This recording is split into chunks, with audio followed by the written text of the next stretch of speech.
play another rapid game.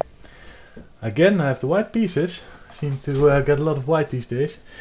But let's try to play a Danish Gambit again. It brought me success so far, so I'm playing against Ogi Gibv from Jordany. And yeah, it turns out to be a Danish Gambit after all. So by now you should know what I play against this. I play bishop to c4 and hoping that my opponent takes again on b2 so that I get a rapid development. So here my opponent doesn't take on b2. So this is not a problem. I think we can just follow our normal game plan and try to castle as quickly as possible, get a rook to the e file and then attack him there. We should always keep in mind that we have like queen to d5 here, threatening mate, but I think that's too premature at the moment. So yeah, let's follow it up with knight to f3. And let's see what my opponent does. If my opponent plays knight to f6, then again I have this e5 push, so we transpose into a normal like Danish Gambit, and my opponent plays knight f6. So here we play e5, we kick the knight away, back to his home square, or maybe back to h5, and if the knight goes to h5, okay, here he tries to pin it. But yeah, I think we can do two things. So what I'm seeing here is that I can, yeah, I cannot take the knight, so I want to castle. Maybe there's some tactics with bishop to a3, but then I don't like it that he can play a check. Sorry, he can take it. So that line is too complicated. So I think I'll just normally castle and see what happens here.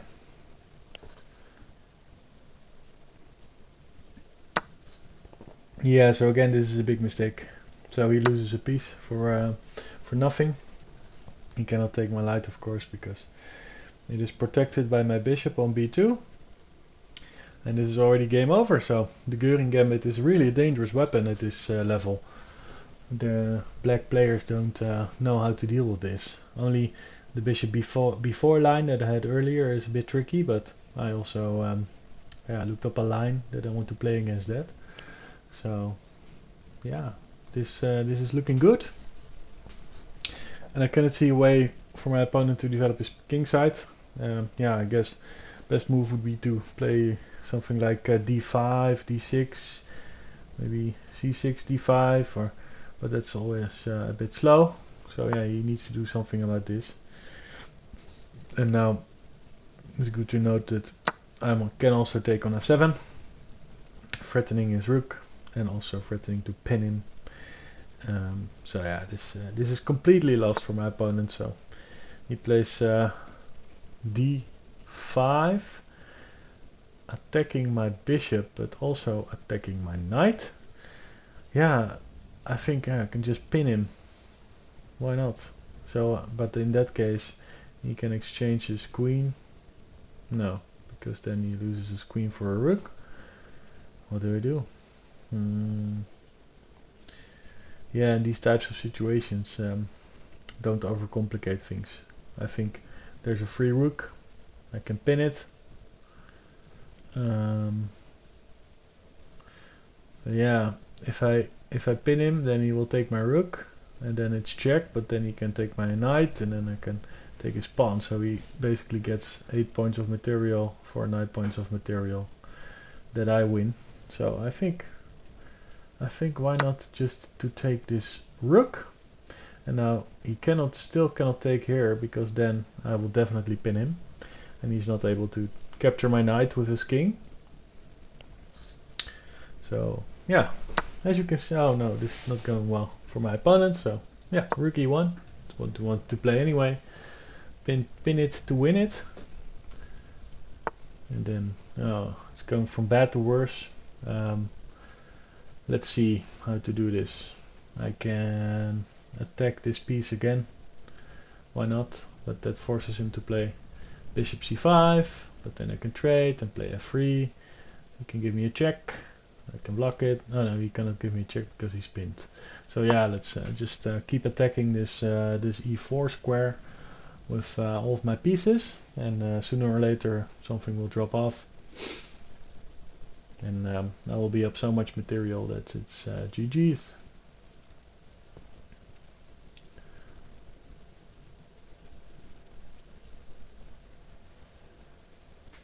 So I was finding it interesting that these players at around 1200 they play so quickly.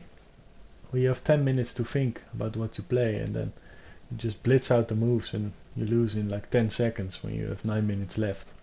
It's always I'm always a bit slow, but it's not good to blitz out all the moves either. So this just loses his knight with check, and yeah, I don't see any defense actually. So I can bring my let's bring my queen. If he blocks, what do I do? I can take on h7. He cannot take my bishop there. So I'm thinking moving this so I can give him a check. And if he moves here, I can take his pawn. And if he tries to be clever and take my bishop, then I'm having a mate threat here. So let's see if my opponent falls for this trick.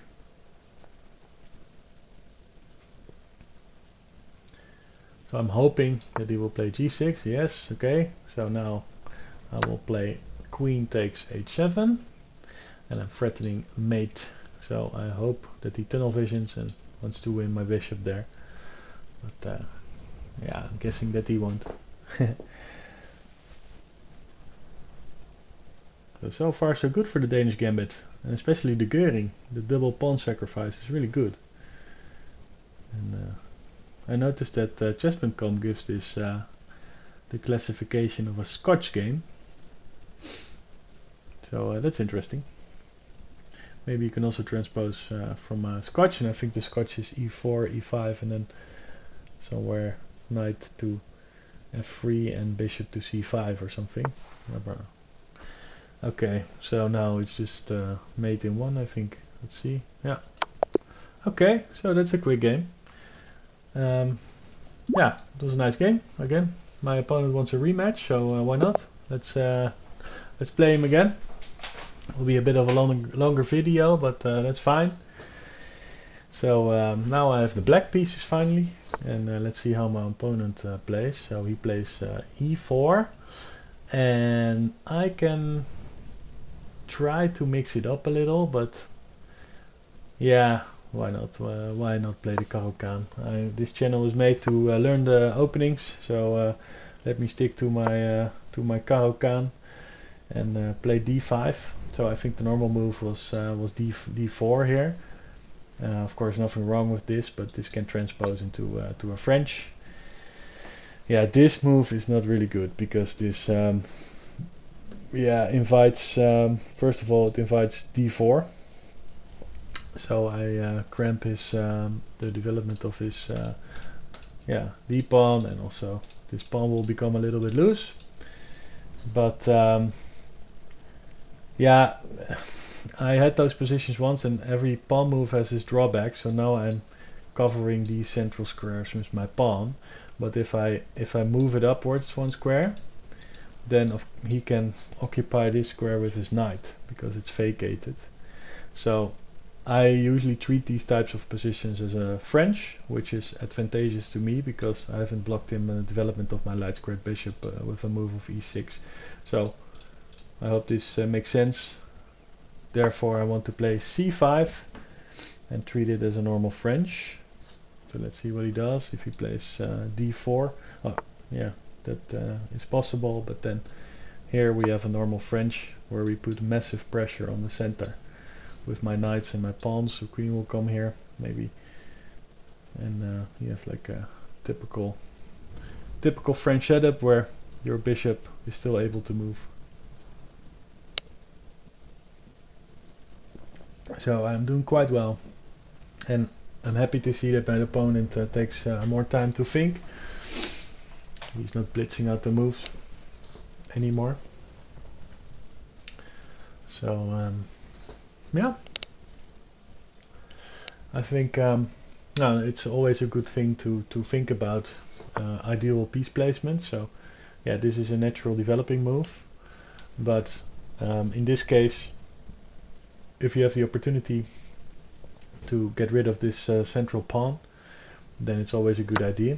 So let me take it, and if he takes it with the queen, then it's fine. But here I strengthen my center, and yeah, I can do several things now.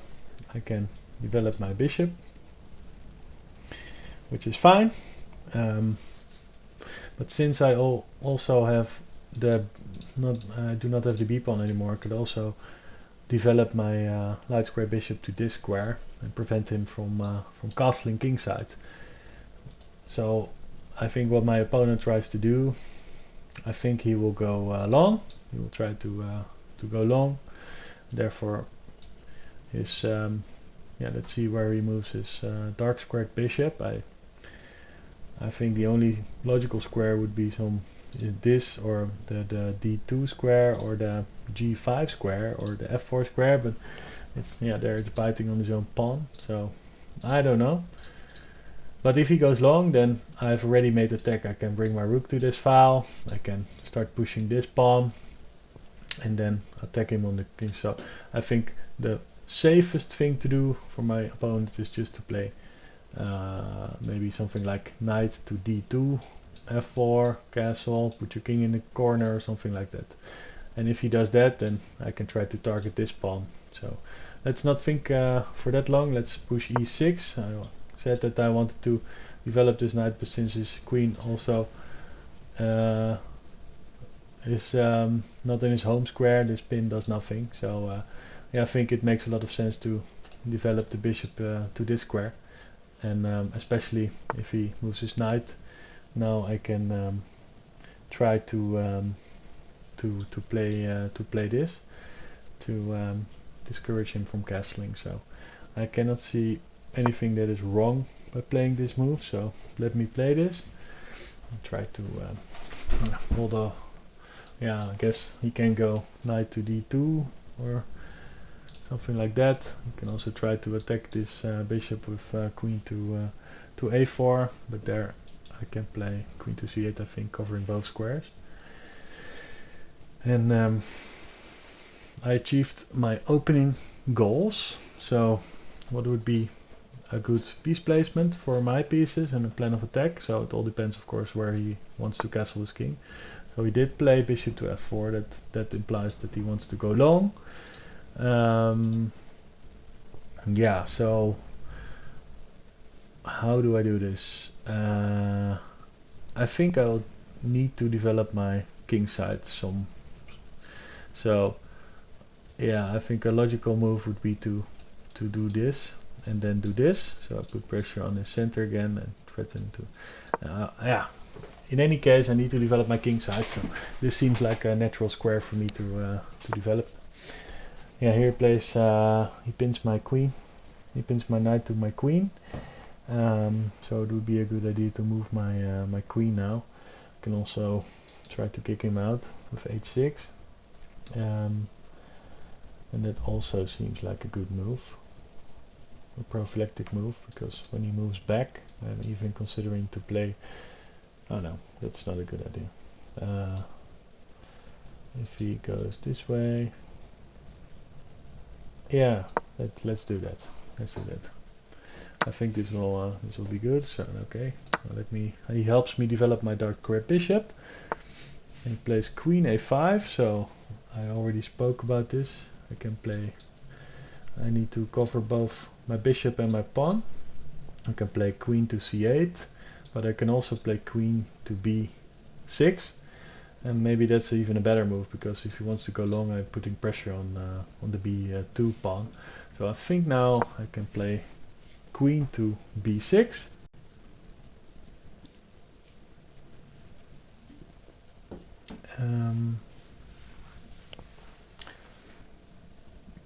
Yeah, so this is looking good.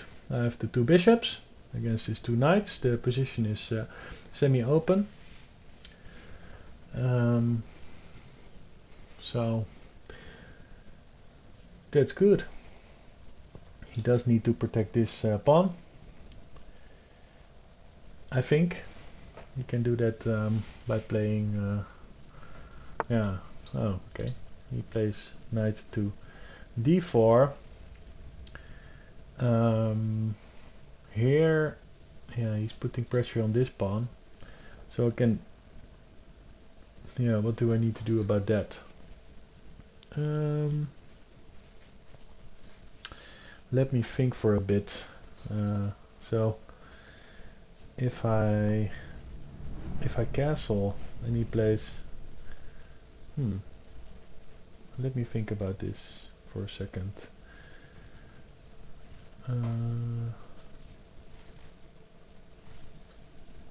Let me see. I can maybe just protect this pawn with rook to c8. Nothing wrong with protecting, taking a bit of safety measures, and then see what happens. So I'm guessing still that he wants to go long.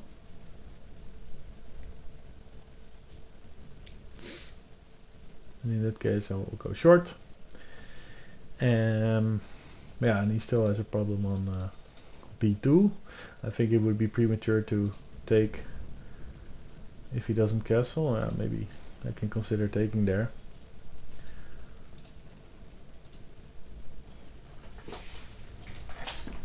So let's see. Knights are always a tricky pieces to deal with.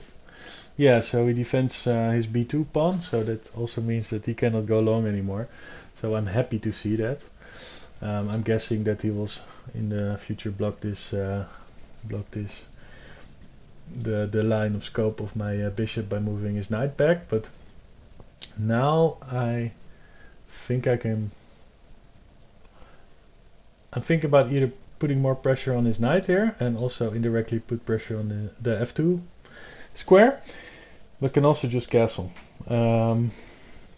This bishop is now doing nothing. I cannot see any immediate threats against my king in the center, so I think this is a good move.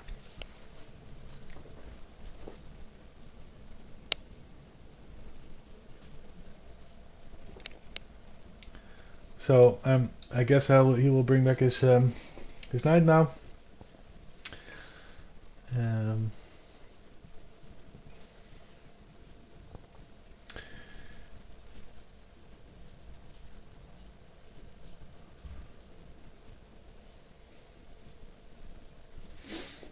Because he needs to castle as quickly as possible because it's getting dangerous.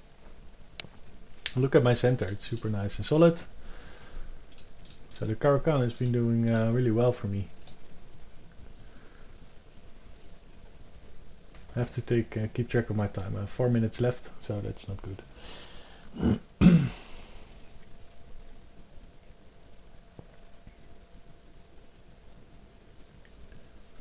So let's see.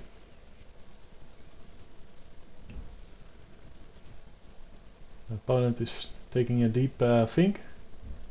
He's in the tank.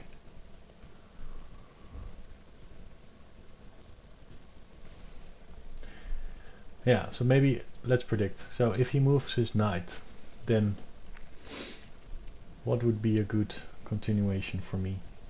I guess I can castle, but that gives him the opportunity to castle as well there. I think my advantage is still there, but not as good as before. So if I need something active, I guess. So how about this? Attacking his queen, because if he takes my bishop, then I always have this in-between check move. Okay, my opponent blunders the f2 pawn. So let's grab it. Now he cannot castle. Never. King d1. What should I do? My king is also a bit vulnerable, so yeah, let me castle. I think now's the time to castle. Bring my king to safety. And let's see what he does. Yeah, he blunders a rook. So he totally forgot that my bishop was pointing at this f1 square. So yeah, that happens. My opponent collapses. It was a good game though. It was a good game from him. I think there was a lot of resistance from his side. A couple of mistakes in the opening that allowed me to yeah, to take control of the center. And yeah, that was just too much for my opponent. So nice game. Another victory is incoming, but it's never over till it's over. So I have to prove this. Okay, he plays queen to f4. I think, yeah, but, I think now these pawns. Yeah, just I want to open up some lines against this king. So how do we do that? Maybe we can just plow forwards with this pawn and then hope he takes. Yeah, I think this is good. I think just opening up some lines against this king. So okay, he's threatening my queen, so I have to move it somewhere. I'm noticing that I can attack him, and he cannot move back, and he cannot move this way, so he has to play b3, I guess. But then this is weak. No. Yeah, let's do this. This seems like a good idea. And I think this is yeah, okay. He can of course move his knight back and attack my both of my bishops. That's maybe a good idea, but I can always drop my bishop back, and if he takes it, okay. Oh, now he misses mate in one. Yeah, this knight was doing a job of protecting this this square. So let's deliver checkmate, and that's the game. GG. So yeah, nice game by my opponent as well. Yeah, my rating is improving, almost 1300, so it's going well. Yeah, I enjoyed this game. 20 move game, so not a short one, but in this case, yeah, I really like this this setup where it's just an improved version of the French defense, where you have a lot of flexibility with your light square bishop, and especially if he takes on c6, then it also gives you the opportunity to develop to a different square. And look at this setup; it's super solid, and it brings a lot of trouble to the white camp. So yeah, here, yeah, maybe you could go back. I don't know. The engine is not liking this though. It says +2 for me. Why is that? Why? Is it because of this? Yeah, I think so. And then if he goes this there, then I have this move maybe. Yeah, see, so this is an important square also in the French defense. Always have to keep an eye on this square. So here he has to move his queen. So if he goes this way, then I guess queen c8 again. I don't know.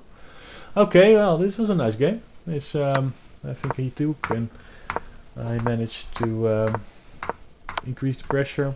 He lost the pawn on f2. I castled, and then here he just blundered the rook, and it was easy sailing for me there. So thanks everybody for watching. Please share your thoughts in the comments below, and if you like my videos, please consider subscribing. I try to upload videos every day. Most of all, please give me some tips in the comments on how to improve my game, and hope to see you next time. Bye.